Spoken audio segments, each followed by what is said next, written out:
You're under arrest, Reno. You talking to me, Marshal? Your name's Reno, isn't it? All right, Marshal, what do you say I done? You don't remember me, do you? No. When you hang a man, you better look at him. Don't go for that gun, Reno. I need you alive.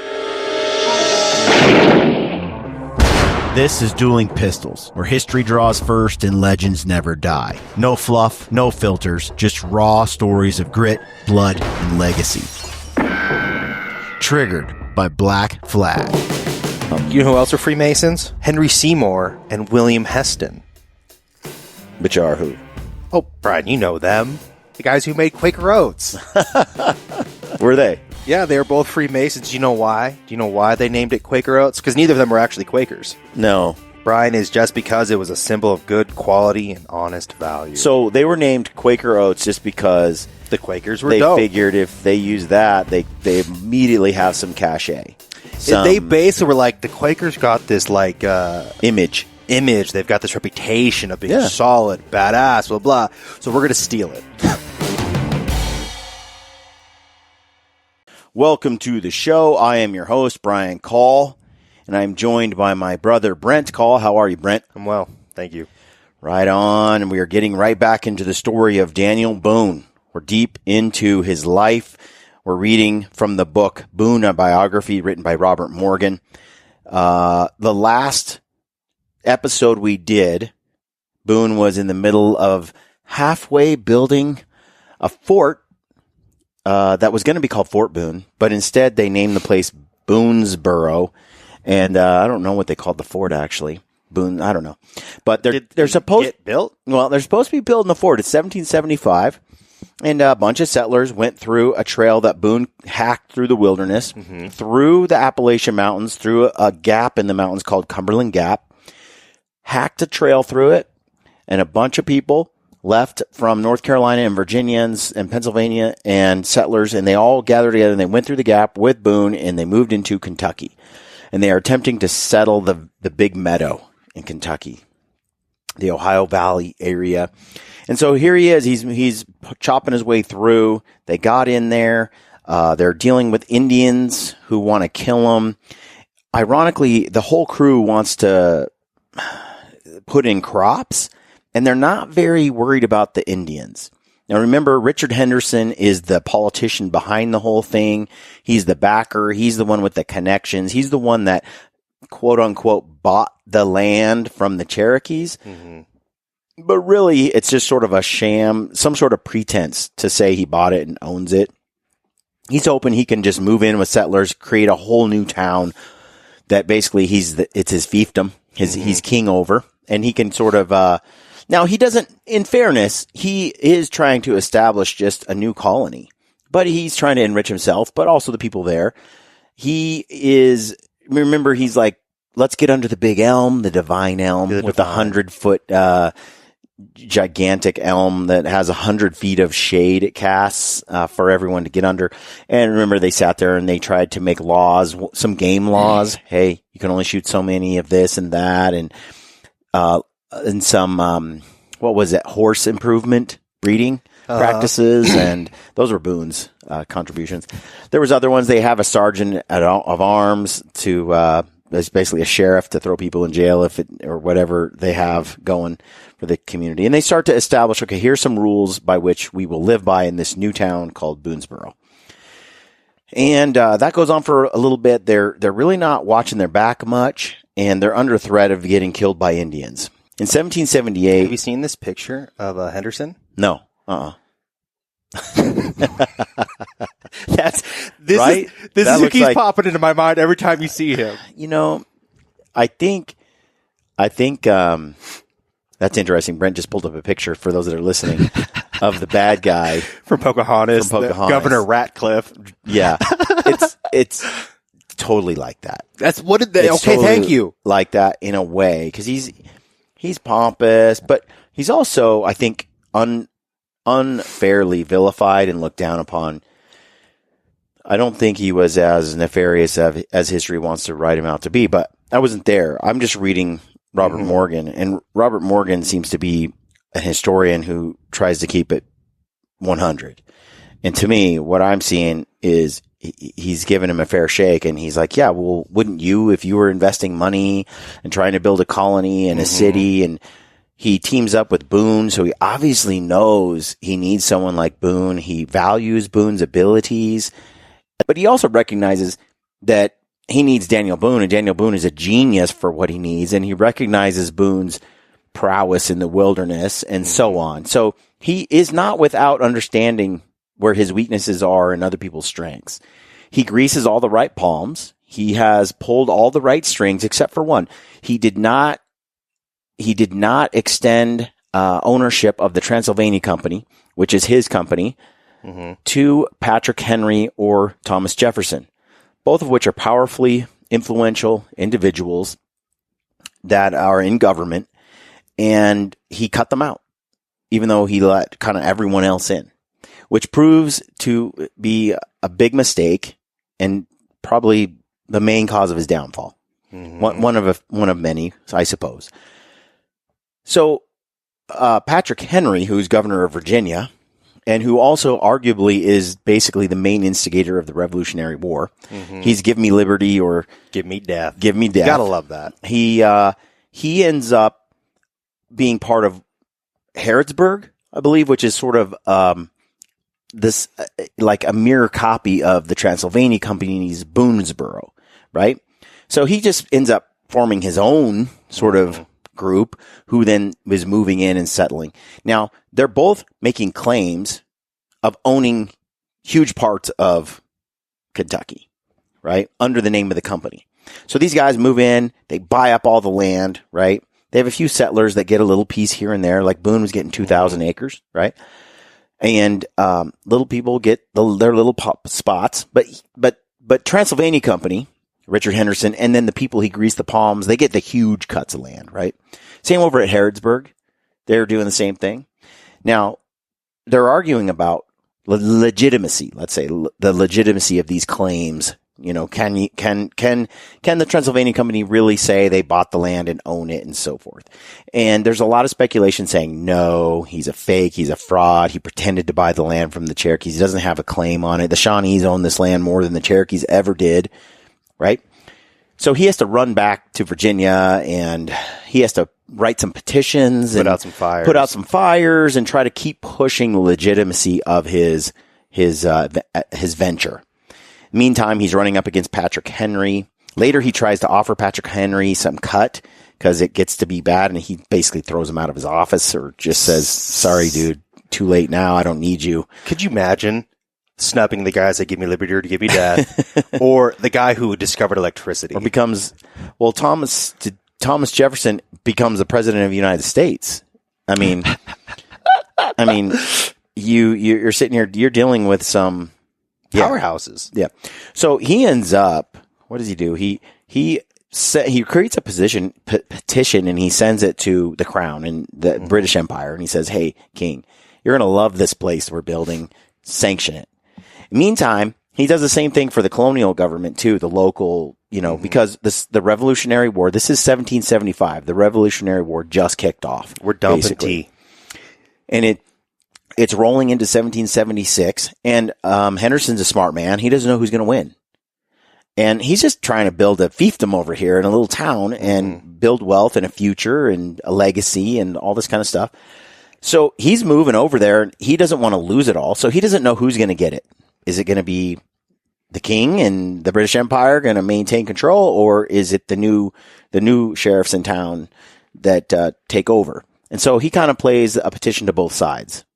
The language in the petition is so broad, it supports both groups, whoever becomes. You could read it either way, right? That takes a special talent to write. It does. It really does. And I would say that Henderson's not an evil man, He is an ambitious man, a genius, a brilliant guy. I mean, think of all the strings he's pulled so far. I mean, he used a contract for Indians in India as his pretense for negotiating with the Indians the Cherokee Indians for the purchase of the land. I mean, he got the paperwork in order and enough to sort of make it seem like everything's official until the point where he can just sort of, it's too late now. Just give it. He's sitting on it. How are you going to get him off of it? Yep. So in the midst of all of this, turns out this is a foreshadowing. It's a spoiler of what's going to happen down the road. In 1778, he's denied the land. He doesn't get it. The whole thing, Boonesboro caves in. Okay. And he ends up suing for years and years until they grant him 400,000 acres. Who did he sue? He sued, it had to be, at that point, I believe, the United States of America, the new... Gotcha. Because England loses at some point, yeah, and America wins its independence, and at that point, I believe, he goes through the courts and he's saying, hey, I put a lot of work into this, risked my life, we got Kentucky started, I built Boonesboro, what it is. I did all this stuff. I blood, sweat, tears. People died. You can't just screw me like this. And the government's saying, sorry, you don't get to own all that stuff. But they do say you as an individual, in the end, after petitions and suing and all this kind of stuff, he does get 400,000 acres for just himself. But he doesn't own this giant thing that he can then sell to new settlers moving in, right? He gets granted his piece. Now, Boone was part of the Transylvania Company's. He was awarded 2,000 acres for just cutting Boone's trace and getting back there. But it was technically part of the company, though, right? It was, because he lost it when Transylvania Company moved in, when they were denied their claims.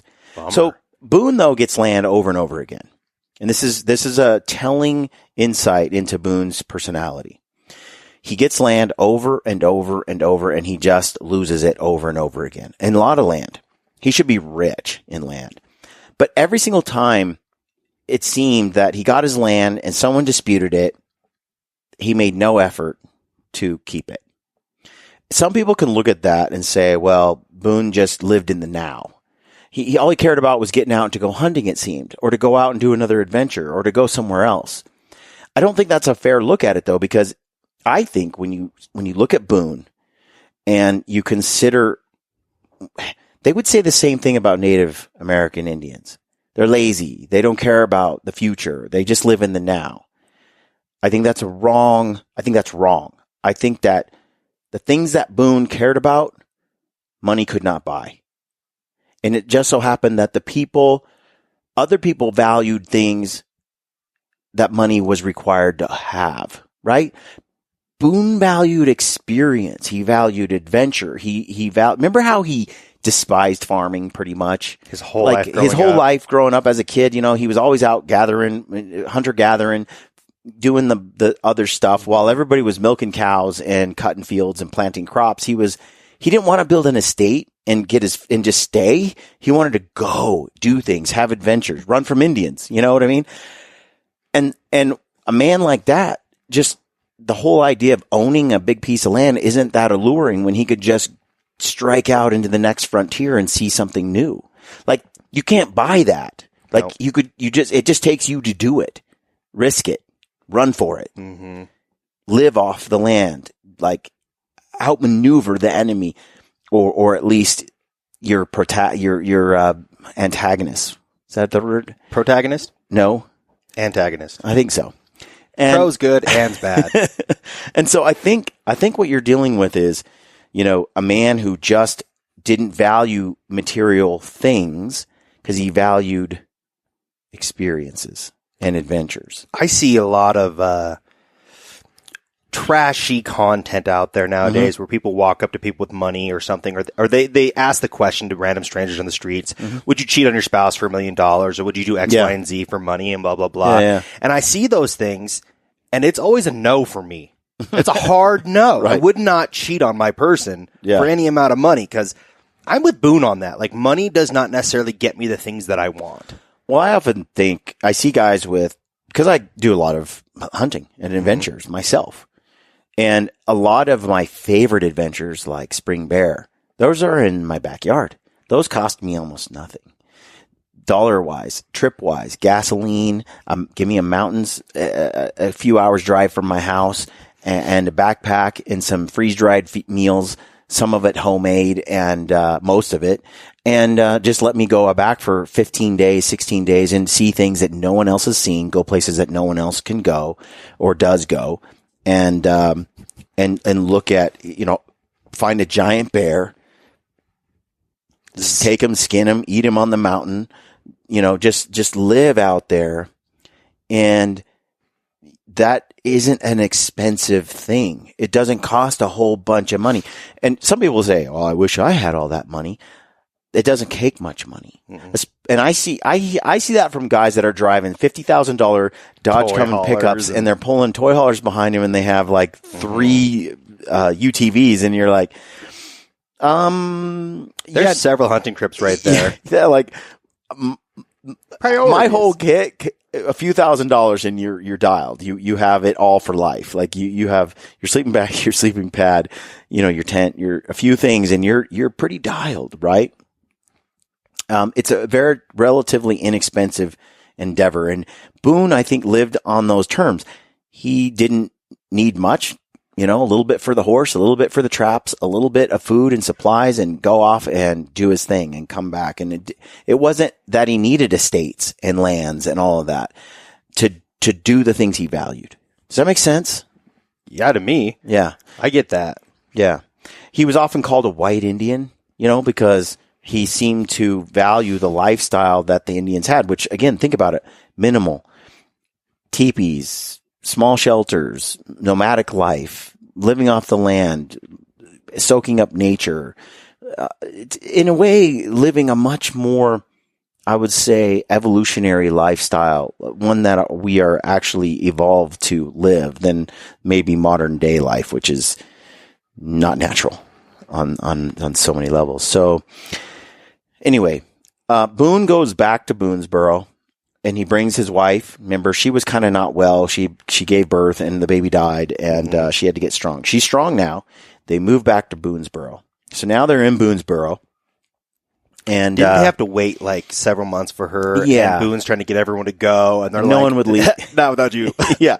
He gathered all sorts of people to come with him back to Kentucky, people who he's like convinced to come there and settle in this new land. And they would not go until he was ready to go. And so now he's rushing out there, and they all know that the more people, the safer it gets. The more settlers that make that move, the more likely they're not going to be overrun or killed by Indians. Okay. But right now there's all sorts of settlers fleeing Kentucky because Indians, and they've been getting killed and kidnapped. Some boys got murdered and, playing in a creek, and different people are killed in the woods. Some people did go out and never come back again. And so people are like, I'm out. This is too hostile. The Indians are everywhere. This is too wild of a country. I'm going back to the Yadkin Valley. I'm going back to North Carolina, Virginia. But then there are people who are also on their way in going, I'm in. I'm going, whatever it takes. And then you have the people who got crops in who didn't leave and are now a year into the Boonesboro settlement, and they are like, we're in, we are settled, we've got it figured out, we're here for the long haul. Okay, so I think that gets us all caught up to speed, gives you some background without me having to read. I'd recommend you buy the book if you haven't. It's a great book, national bestseller, Boone, a biography by Robert Morgan. It helps the author, who we're getting a lot of this information from. He put a lot of work into it, so if you can support the author, that's great too. But we're going to jump ahead now into one of the stories that make Boone the most famous. Okay? Back to the book. It says, on July 14, 1776, one of the legendary events in Boone's long career occurred. It was a quiet Sunday afternoon at Boonesboro. There were no church services at the settlement, but early that day, someone had read from the scriptures to an assembled group. And when the customary Bible reading was over, Boone had lain down in his cabin to rest. Jemima Boone, who was 14, had stabbed her foot on a stub of cut cane and wanted to go out on the river in a dugout canoe to soothe her sore foot in the cool water. As a young girl, Jemima had enjoyed playing in the water so much she had been given the nickname Duck.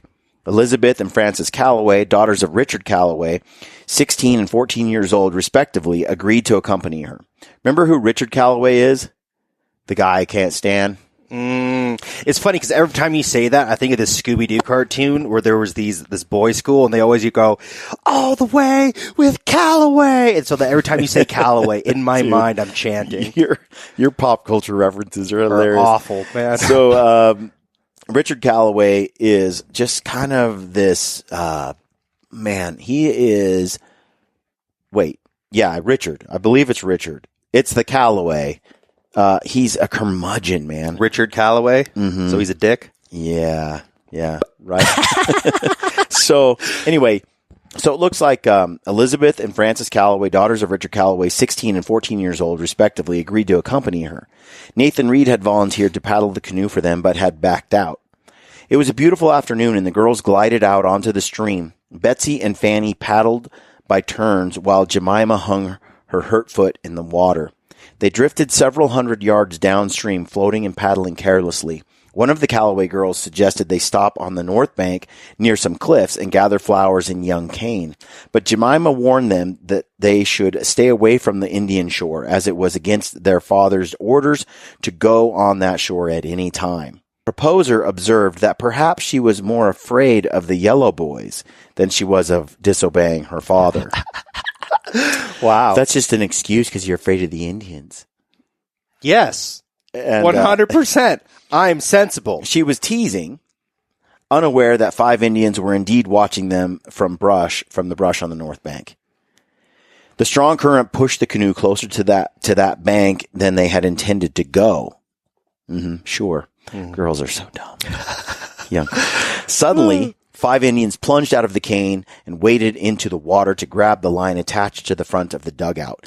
As they tried to drag the canoe to the shore, Fanny Calloway beat him over the head with the paddle until it broke. Good job. Betsy Fanny. joined her in hitting the brave, and the other Indians waded in and threatened to overturn the canoe unless the girls got out. Once the girls were led ashore, the canoe was pushed back into stream so they couldn't use it to escape.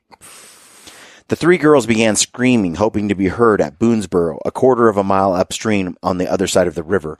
One of the Indians grabbed Betsy Calloway by the hair and indicated he would scalp her if the girls did not shut up. The girls were pulled and pushed up the steep bank above the river, but at the top, Jemima refused to go farther, pointing to her wounded foot, saying it was too painful to walk on. But the Indians waved their knives and tomahawks, threatening to kill her right there if she didn't go on.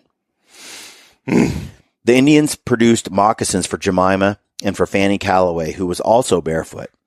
Then they cut off the bottoms of the girls' dresses and petticoats so they could move faster through the brush. The girls wrapped the strips of cloth around their legs to protect them from briars and limbs. The Indians prodded them along, making their way on the tops of ridges where the ground cover was thinner. They're so proficient. It's like they've done this before.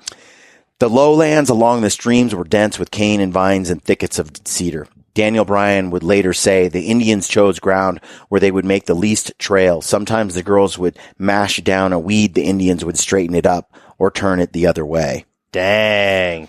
The Indian party was made up of 3 Shawnees and 2 Cherokees. One of the Cherokees was a chief named Hanging Maw, whom Jemima had seen before, probably when the Boones were living on the Clinch. He spoke better English than the others, and Jemima told him who she was, hoping that he would remember that Boone had been friendly to him.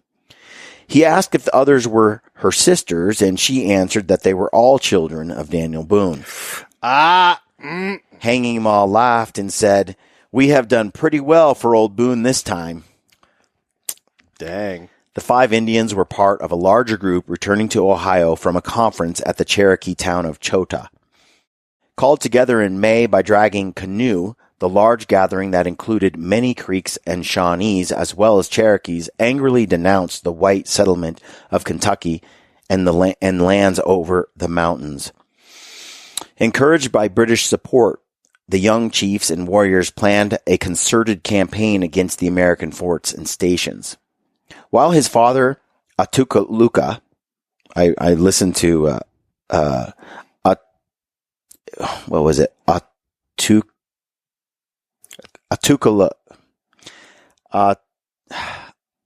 I can't say. I can't. I just You just listened to it? I just listened to it to figure out tukulakula. Yeah, Tukulakula? this is terrible. A takalakala. A takalakala? Yeah, a takalakala. A takalakala. Yeah, that's how it goes. A takalakala. Boom, shakalaka. Yeah, a takalakala. A takalakala. That's a tongue twister. While his father, a takalakala, and Say that other 5 times and fast. older and the other older chiefs remained silent in humiliation, ignored. Dragon Canoe roused those present to kill the Long Knives. The British had already given Dragon Canoe 3,000 pounds of gunpowder to use against the Americans. So basically what's happening right now is you have the Revolutionary War. It's kicked off. And the British are saying to the Indians, hey, we're going to pay you to go and kill as many settlers as we can. We want to make, you go out and you do it and we'll give you a reward. I think they get into the reward a little bit later. Dang, that's savage. It's real savage. In fact, in the end, it ends up like whatever settlers were kind of, On the fence on which side to join. When they recruited the Indians and gave them like a high bounty for every colonial scalp they would get, boom, done. Because there's no way that they're going to be able to differentiate between the people that are siding with the English and not. Like, they're just scalping white folks. Yeah, for pretty money. much. And at that point, they were like, yeah, the British Empire can go to hell. What I love is that they don't have a problem with, like, hunting animals for furs and stuff, but they'll hunt down the settlers for scalps, for cash. It says that That's hardcore. that afternoon, the kidnappers and their prey traveled about 6 miles and camped near where Winchester, Kentucky is now. The girls were tied with buffalo tugs. Know what those are? Tugs? T-U-G?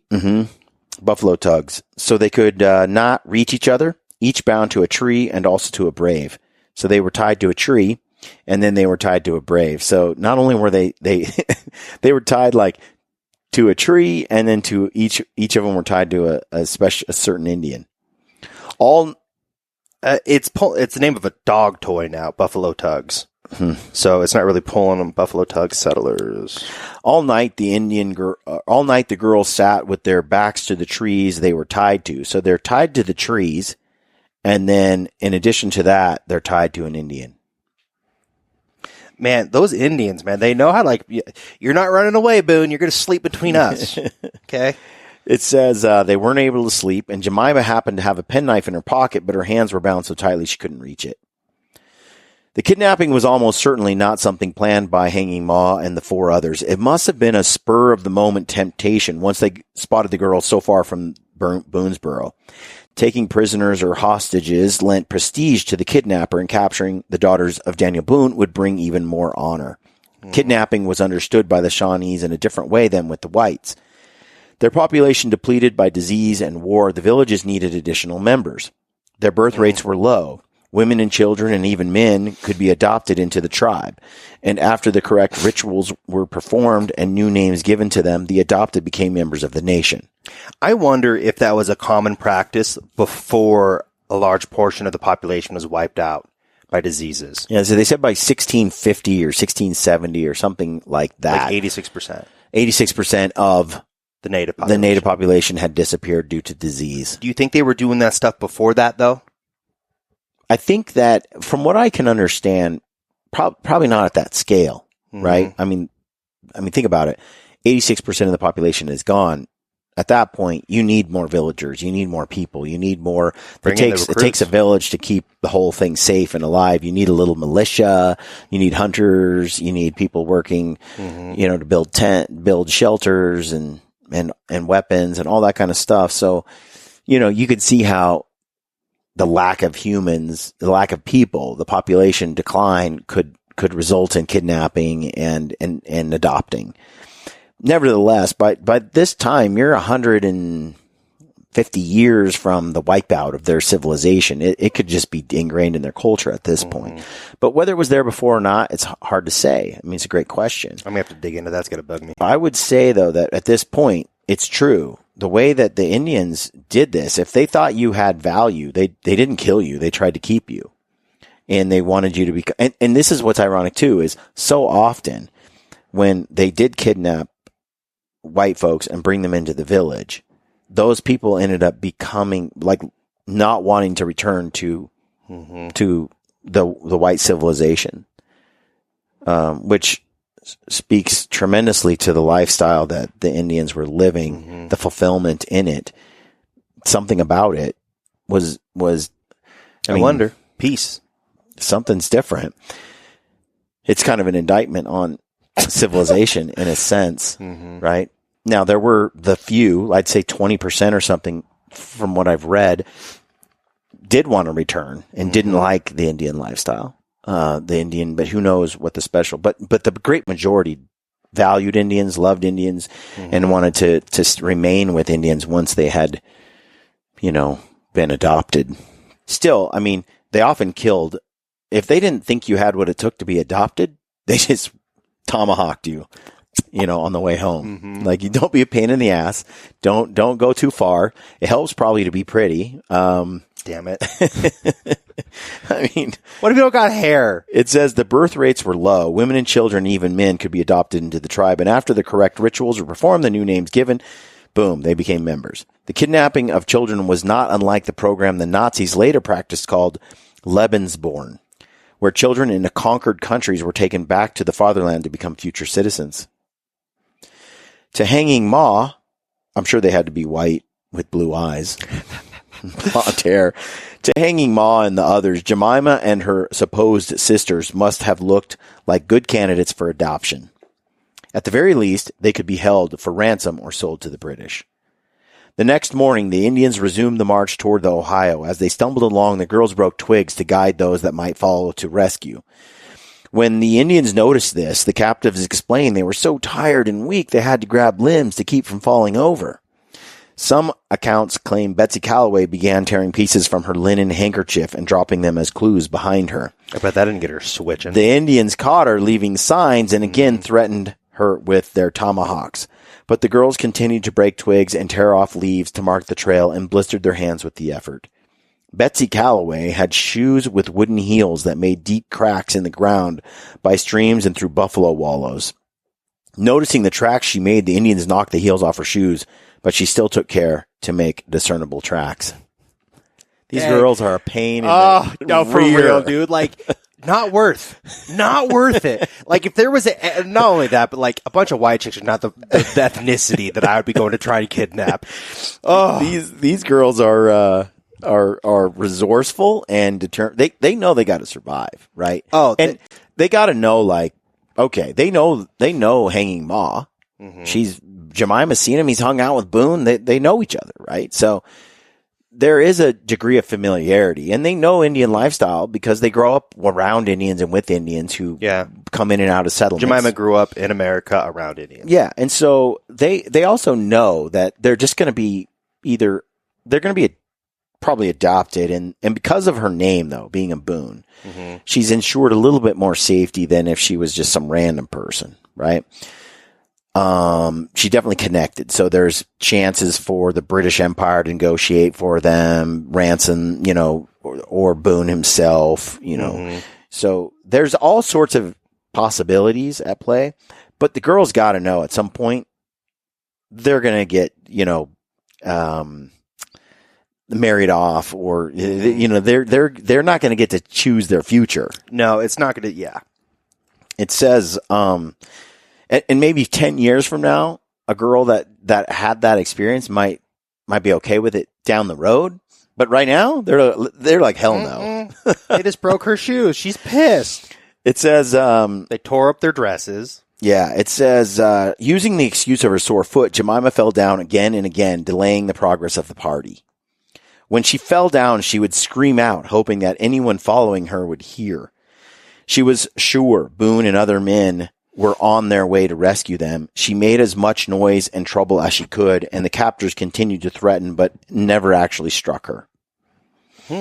That morning, they came across an old pony grazing in a meadow, and the Indians caught it as a mount for the injured Jemima. Nice. In fact, all three of the girls took turns riding the pony, but they pretended they had never ridden before and kept falling off and irritating the pony to make it unruly.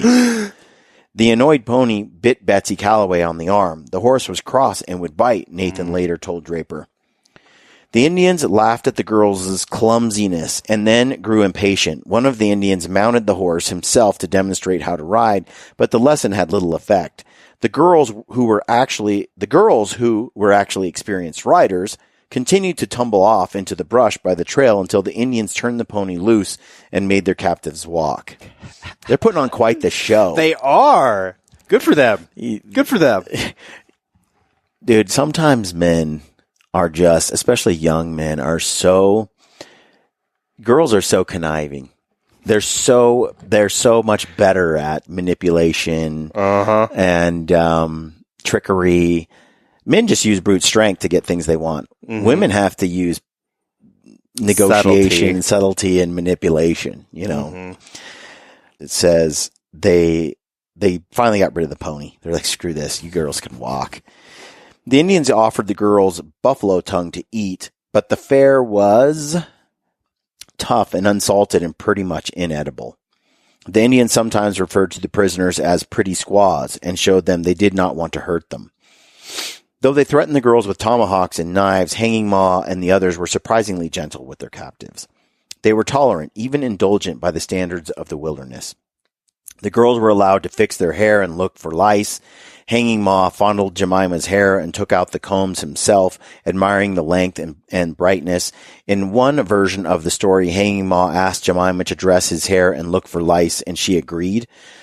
Many years later, a niece told Jemima she would never have done such a thing herself. And Jemima said, "Oh, yes, yes, yes, you would," she said, "for the Indians were really kind to us." By the end of the second day, the Indians became talkative.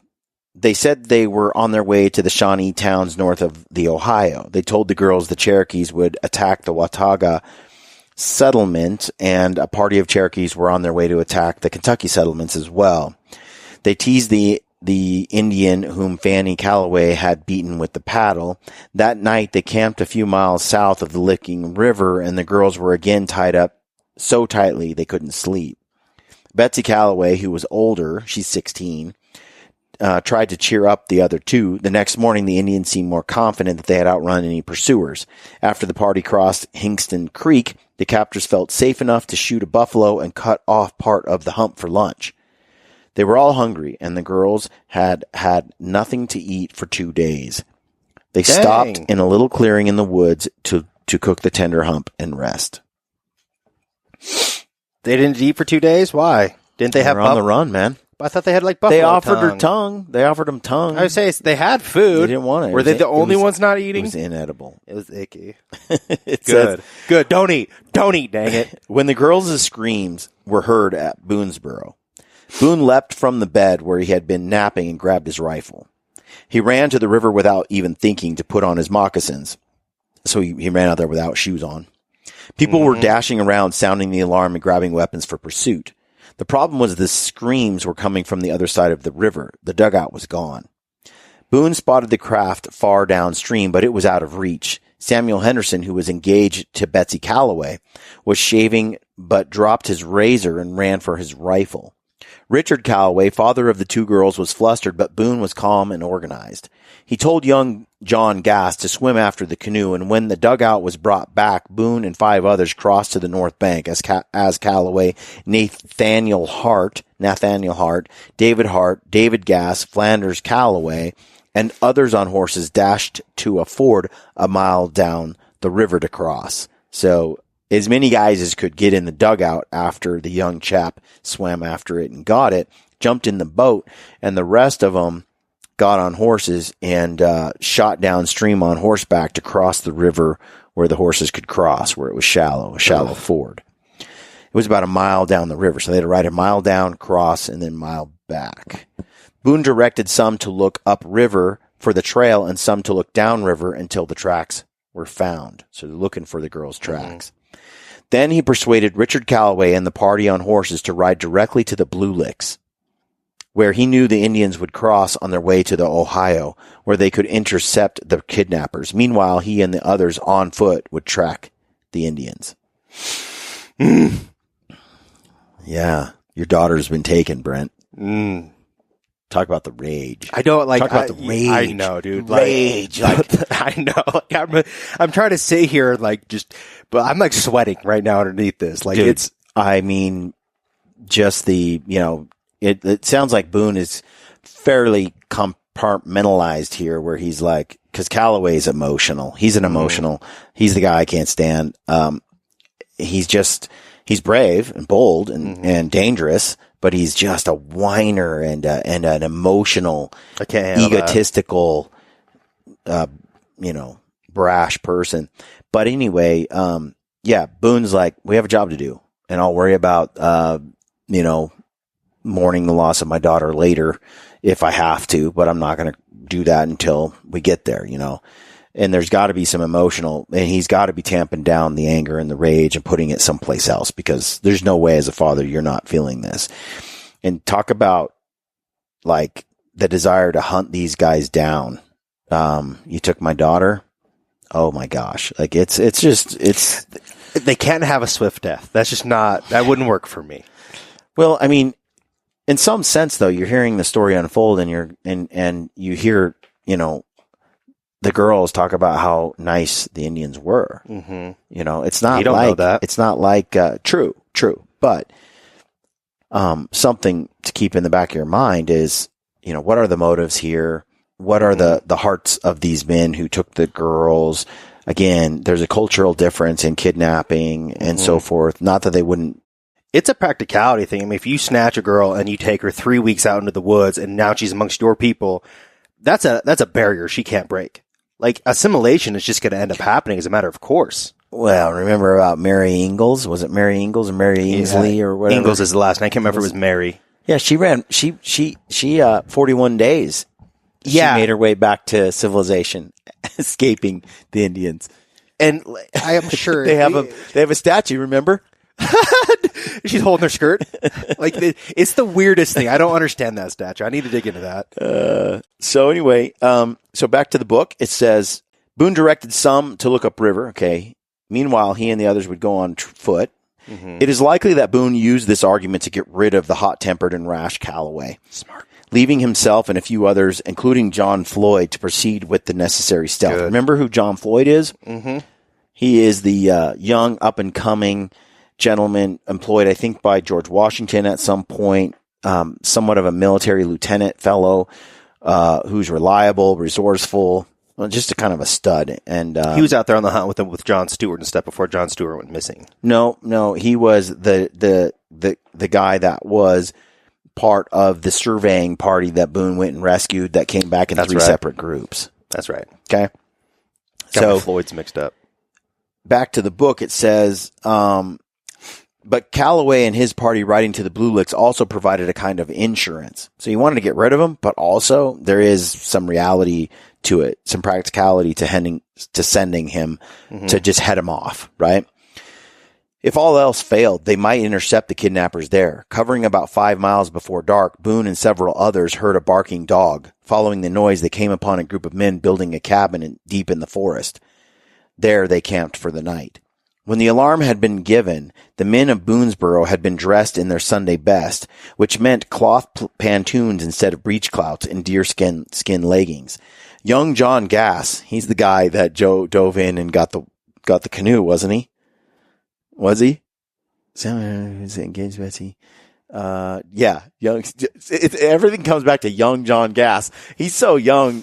They're like, hey, we're all old. Like, do the swim for the canoe. Okay. Yeah. Now they tell him, go back and grab all our gear because they just got hot on the chase, and so they don't have the gear that they want. So, yeah, back to the book. It says that. But Calloway, party riding at Boone. Okay, so it says, following the noise, they came upon a group of men. So they spend the night there. It says, young John Gass volunteered to return to Boonesboro during the night and get ammunition, supplies, and proper clothes for the pursuers. He found his way through the dark woods, reaching the settlement, and returned to the camp before dawn with provisions and clothes. That means he went 5 miles back, grabbed the stuff, and 5 miles back in again. So he's 10 miles of calories burned or more. To get everything so he covered 10 miles round trip in the night so that by daylight, you can't track in the dark. They don't have headlamps Plus, it's just too hard. And it's dangerous. Right? Yeah. What's your source of light? Yeah. A torch. And if they all went back and got supplies and came back, that'd be stupid, but they need the right stuff, weapons, whatever. So he goes back and he gets everything. And so it says, he found his way through the dark, blah, blah, blah, returned to the camp before dawn with provisions, clothes, and Boone's moccasins. Boone kind of needed some shoes. He did all this barefoot in 5 miles. I love that. Yeah. Clearly he was already an experienced woodsman and a brave one. Is it John Gass? John Gass. Yeah. See, in my mind, I keep saying Kyle Gass. I don't know why. Because that's one half of Tenacious D. All right. So it says young John Gass volunteered. So anyway, as soon as there was light enough to follow the trail, Boone and the others set out. 3 of the cabin builders joined them after they had found where the Indians camped the night before. They lost the trail in a cane break. The Indians had split up there and taken unlikely detours, making it difficult to decide which trail to follow. Here, Boone made a critical decision. Instead of following the trail, they would head in the direction they knew the party would take. So they're not going to follow them, they're trying to cut them off? They would head in the direction they knew the party would take. That way, they could move faster and perhaps be less vulnerable to an ambush. You got to know the land, dude. You got to know the land to go, okay, they went into the cane break. We could actually pick apart their trail, or we could cut around, get ahead, and then cut across their trail a second time. To find a trail like that, you got to be one hell of a woodsman. For real. I'm not doing it. You got to know the trails, and you got to know how to pick up a trail in the woods that's made by a bunch of girls. Bro, I have a hard time getting to a place with a GPS. That's kind of scary, too. You're leaving a trail behind that you're on, and you know is theirs. And it's not like these trails last forever. They have a timestamp on them. A couple hours, day or two later, that's a cold trail. They struck out in a straight course, moving as fast as they could, crossing and recrossing the trail. They saw the bits of cloth, broken twigs, and Betsy's tracks, signs the girls were still alive. When it got dark, they stopped to rest by a small stream and resumed the pursuit at daybreak. At Hinkston Creek, they came on fresh tracks, and Boone knew they were closing in. Since the Indians were now moving with less caution, he also knew it was time to start tracking them directly. The Indians would follow the great warrior's path for a while, then slip off onto a buffalo trace and then another trace to confuse those pursuing. Boone followed every shift and feint.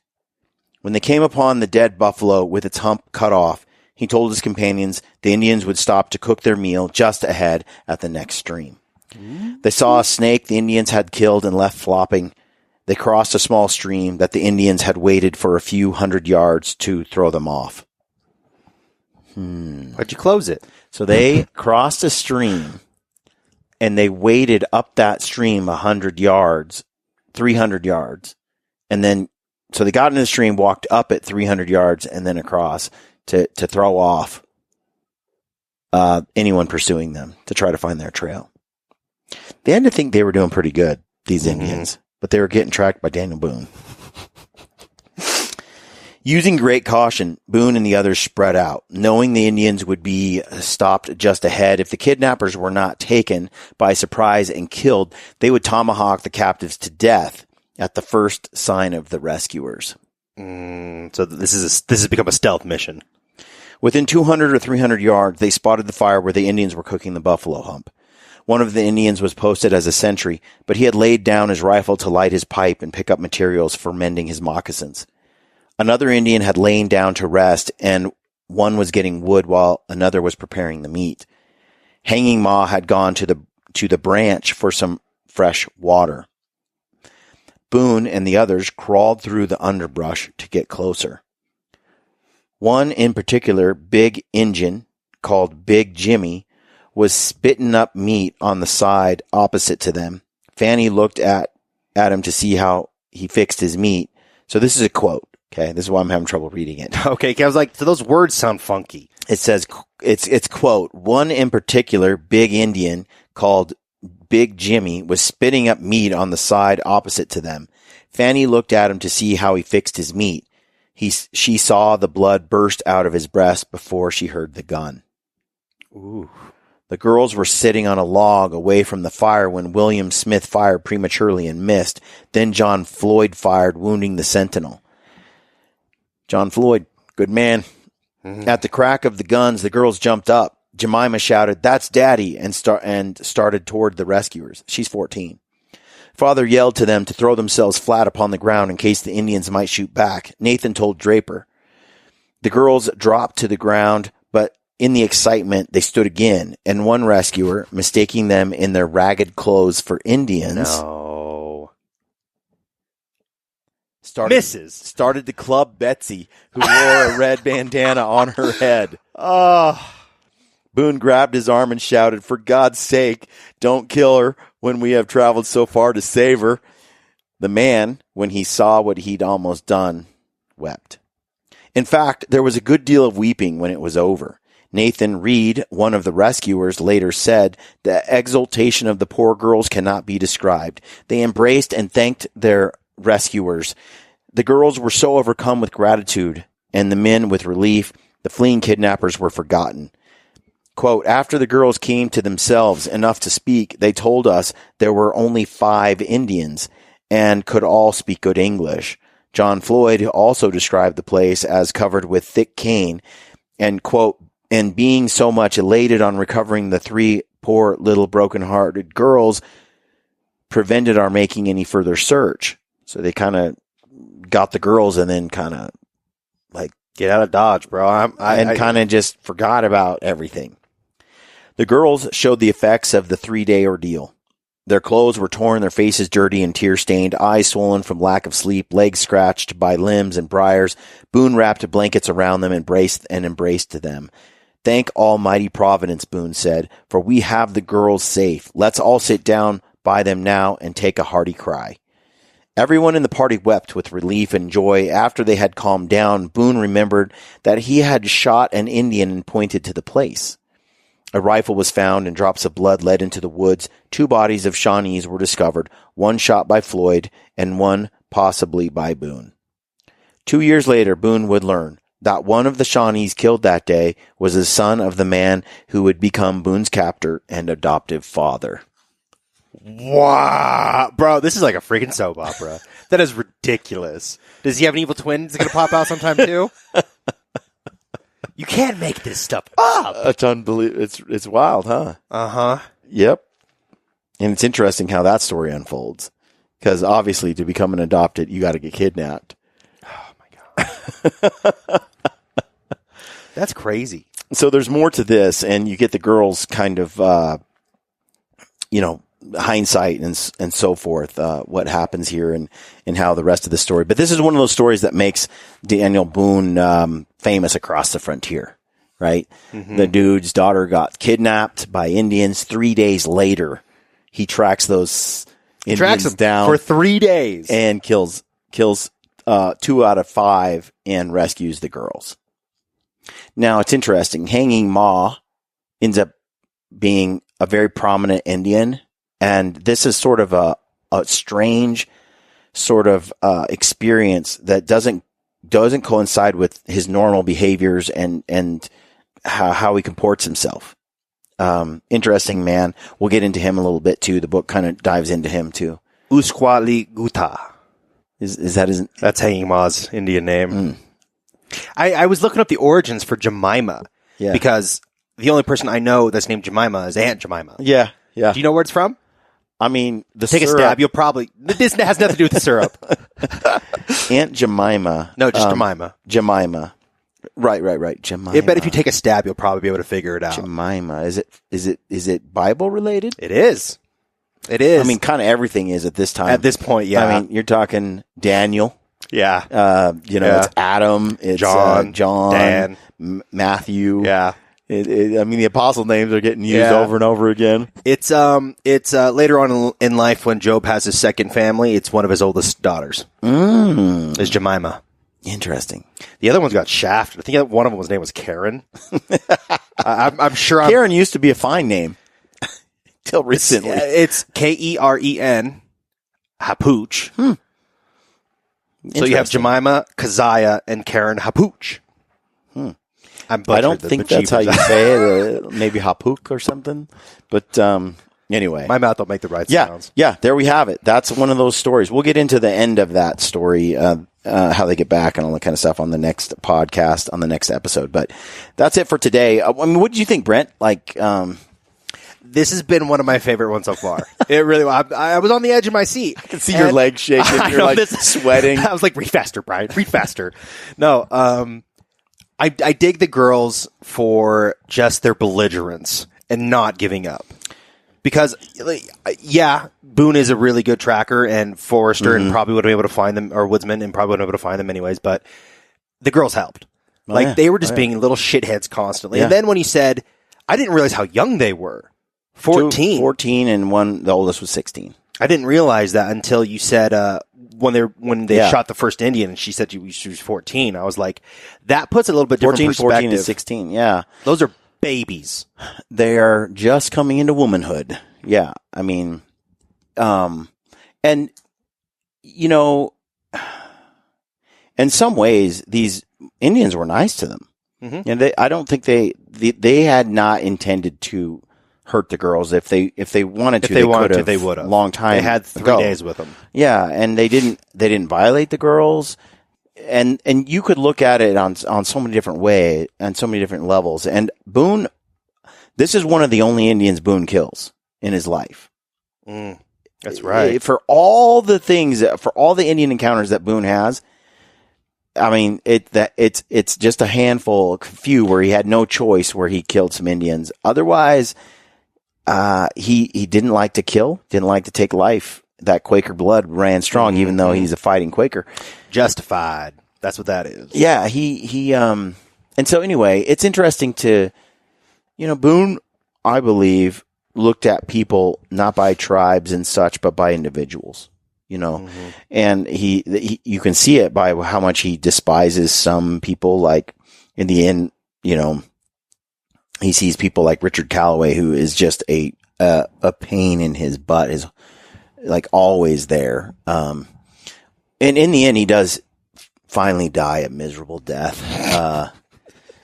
That's good to know. But it's way down the line. That'll bring me some comfort. But it did make me feel happy but it should have happened lots earlier. But anyway, I don't know. Maybe he didn't deserve that, but he is an unlikable character. But Boone did seem to appreciate Indians a lot. And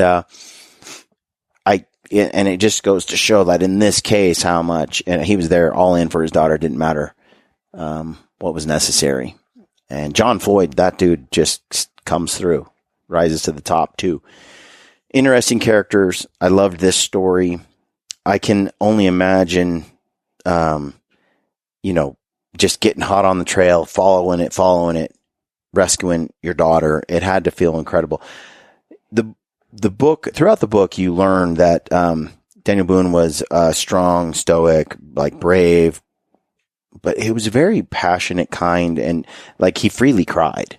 What did the Indians call him in the beginning? They called him Wide Mouth because he smiled all the time. Yeah. Like, that's a dope ass name. Like, that's not something you give to just anybody. Yeah. Just a friendly, likable guy. You just don't want to kill him. He's too likable. Daniel can hang, bro. That's what I've gathered from this. Yeah, it's interesting. What's funny is we need to bring this up because Mom keeps talking about it. We have an ancestor who got named Daniel Boone. Oh yeah. What was it, in 1830? Like 10 years after he died? Yeah, it was 1830. Boone died in 1820, I think. And so, about 10 years later. Yeah, Daniel Boone Lane or something. Yeah, there were a lot of Boones and Daniels back then. I mean, that name just became a legend. And rightfully so. We're getting into more of these things that made him a legend on the frontier. And we're about to get into, because remember, what's happening in Boonesboro, Brent, with the fort? No fort? Yeah. And what's happening with Indian hostilities? More experiences like the girls getting kidnapped. And what's happening with the Revolutionary War and the British? The British want 2% of our taxes on tea, and we said no. And the British want to hire the Indians to kill us. Oh, that's right. Bounties, scalping. So everything's combining to really put the lives of these Kentucky settlers in perfect storm, some deep water. And how is Boone going to get himself out of this one? gets better and better. All right, folks. Thanks for tuning in this week for this episode. Rather, if you like the show, let us know in the comments of the YouTube video version of the show. We try to read as many of those comments as we can. If you got questions, clarifications, if we got something wrong, let us know down there. And like and subscribe to our channel. Leave us a review on our podcast. Share it with your friends. All of that helps us continue to grow and keep bringing the show to you. We thank you, and we'll catch you on the next one. All right, folks, I hope you're enjoying the Dueling Pistols podcast. If you like it, do us a favor and share it with a friend. Help us get this thing to grow a little bit bigger. Tell your dad, your mom, your brother, your sister, your buddy, your uncle. Go to your contacts, grandpa. hit select all, send. Just sell it. Just share it with a friend of yours, somebody, and help us spread the word about the show. Thanks for supporting us.